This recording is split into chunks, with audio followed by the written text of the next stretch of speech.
and I worked in Parkinsilla. I was there in 1969 when the General came to Ireland, came to Sneem. We knew in advance, we knew maybe 2 weeks in advance that something extraordinary was happening. Somebody of very high profile was arriving to our hotel. We had a lot of security, a lot of people asking questions, looking around the hotel, etc.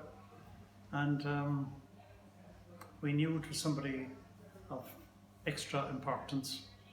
A large truck had arrived all the way from the OPW in Dublin. It arrived to Heron Cove. It was seen at the entrance by many people, and word spread quickly that the person coming must be staying in Heron Cove. Now, this bed was over 7 feet in length, so we were wondering, you know, who would be, thought it might be royalty, thought it might be the Pope. But then the Pope is not that such a big man, so he wouldn't need such a big bed. So on a couple of days before, on the 8th and 9th, a lot of police were seen around Sneem Garda Station. The rumour mill was in full speed, and on the news on the 10th, news broke that General De Gaulle had arrived in Sneem. 2 weeks before that, his referendum in France was rejected, and the man was devastated. So he decided that he would need a total break, and where else would he go but to Ireland, to Kerry, to Sneem, where he knew he'd get a warm welcome and that he would have peace and tranquility.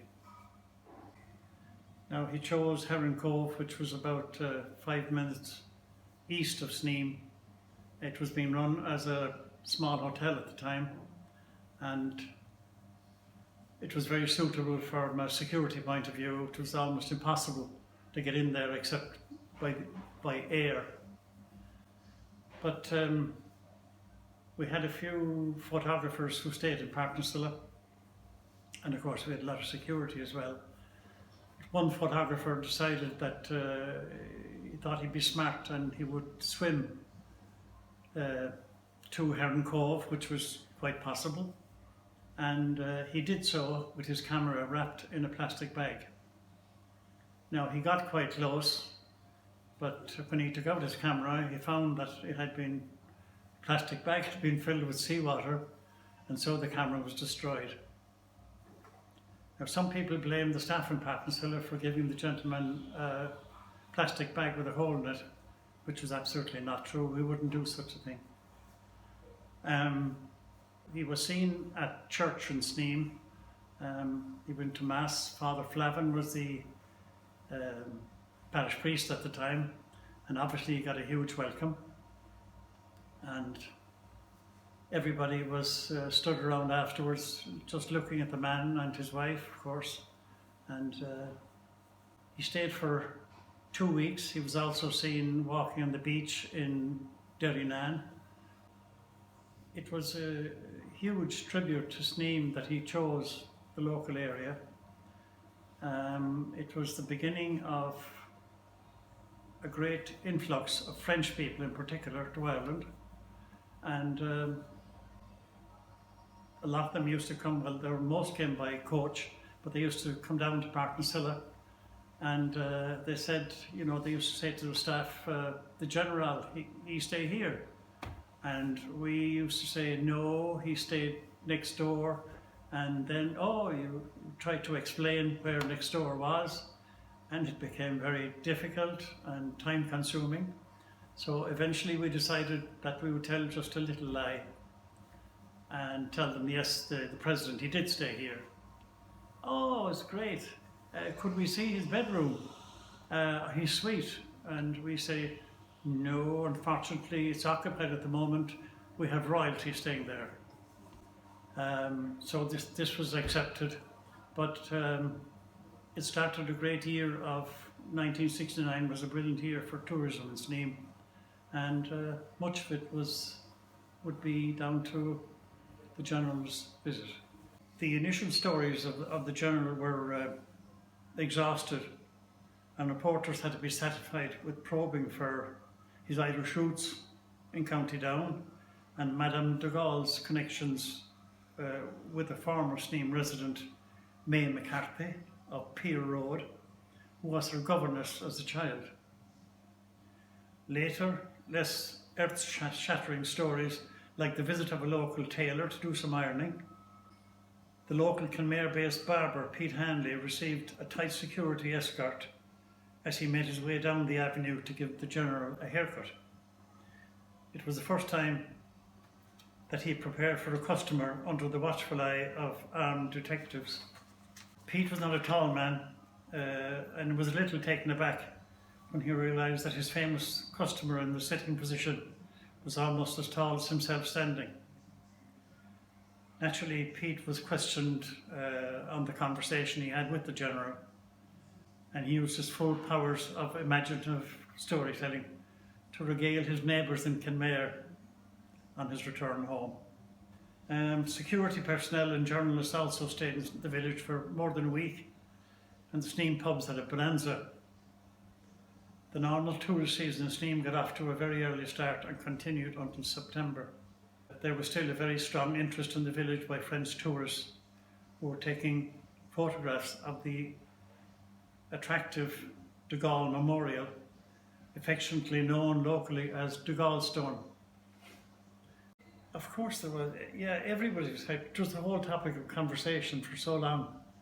And it continued for so long afterwards. It is a small community, and word gets around, and little groups could be seen chatting, and you knew what the topic of conversation was. It had to be about our special visitor. It was known from history that May McCarthy was the General's wife's nanny when she was a child. And the house, May McCarthy's house, is still visible and is still lived in on the Pier Road. So, there was an interest from that point of view.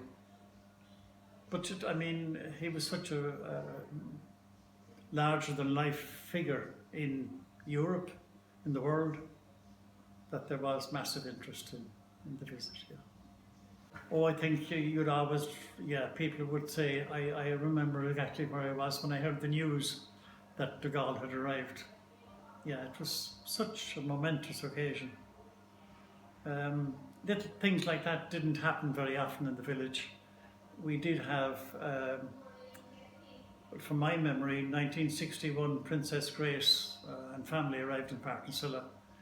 We had Queen Juliana of the Netherlands, she was there. We had President Herzog from Israel, and we had Irish presidents and prime ministers and so on. But this was international and rare. There was huge, of course, well, the church was always full in those days, but there was also a story about a gentleman who sat in beside the president at Mass, and I think the security were trying to move him on, but no, he said, this was his seat, and he was staying there.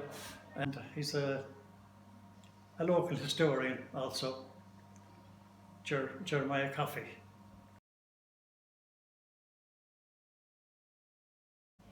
It went on for months, I suppose, really. That year is still remembered as the year of De Gaulle came to Sneem. And huge thanks to him for selecting Sneem and for staying here. And it was a great fillip for the tourism business, which was badly needed around that time, because we had the Troubles in the north, started in '69, and that took away an awful lot of the English people we had coming, and we had a lot of continentals came instead and tried to fill up. But it was badly needed in '69. Yeah.